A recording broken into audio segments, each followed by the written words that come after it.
I'm Dr. Kevin Knapp from Smile Orthodontics. I'm Dr. Katie Swanson. And I'm Dr. Chad Zillick, and we are from Little Smiles.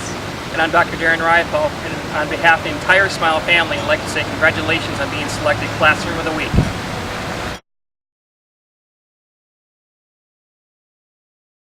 Thumbs up if you feel better, thumbs down if it's still confusing, thumbs in the middle if it's all right.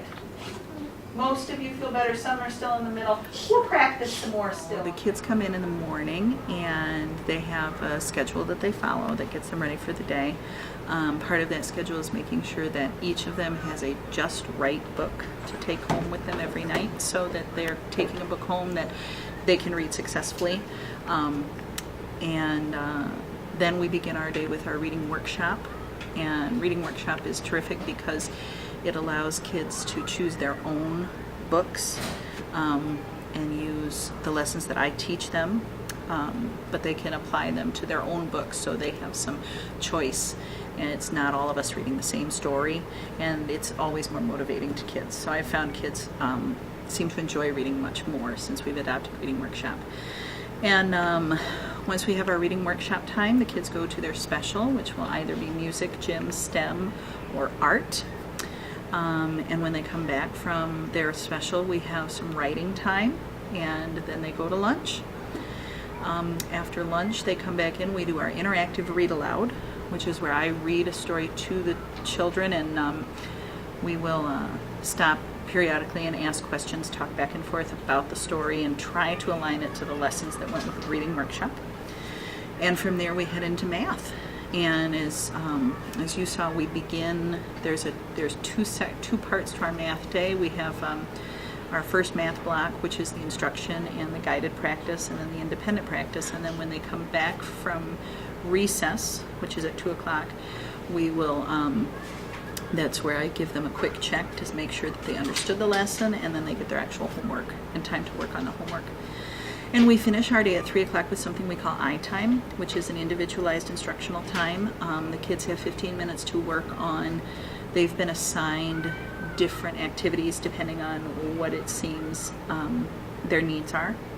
Some need to work on subtraction, some need to work on story problems, some might be reading a book, some might be working on other things, but that's the I-time is structured to what it is that each child needs to work on. And then they're given a word activity, a word work right at the end of the day, and that's something that's usually pretty simple to take home for homework. So I tend to give that to them at the end of the day. They can take it home, share it with mom and dad can see what words they're working on for that week. And then we head out. I am most proud of this classroom because they have really exhibited to me the idea of being a community of learners. They support each other and they encourage each other, and you see it every day. I told you in the mornings each child is told to get a just right book, and they take a little quiz on those books after they read them, and after they've passed 10 quizzes they get a prize. And without exception, every day somebody earns a prize, and when that person earns a prize without any prompting from myself, they receive an applause from the rest of the classroom, and that is something the kids have done all on their own.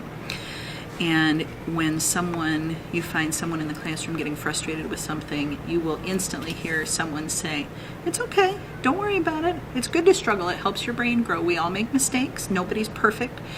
So we talk about a lot of those things, and this class really has embodied that idea of being a community of learners. We're in this together, and we celebrate each other's differences, we celebrate each other's successes, and we realize that even our failures can be reasons to celebrate.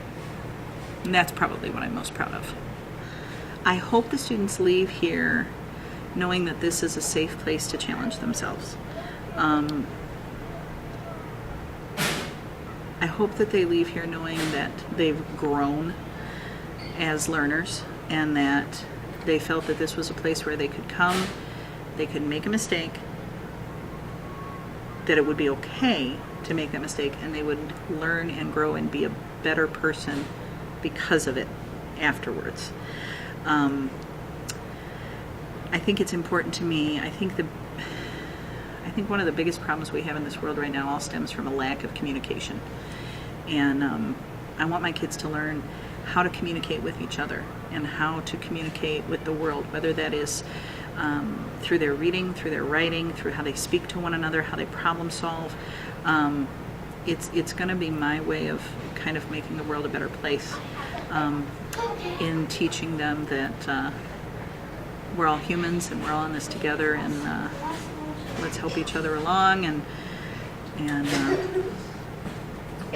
just learn that really people we're all good. We're all good at heart. We make mistakes, but in the end, we're all good human beings who are there to help each other. And I want them to figure that out about themselves and about the world around them.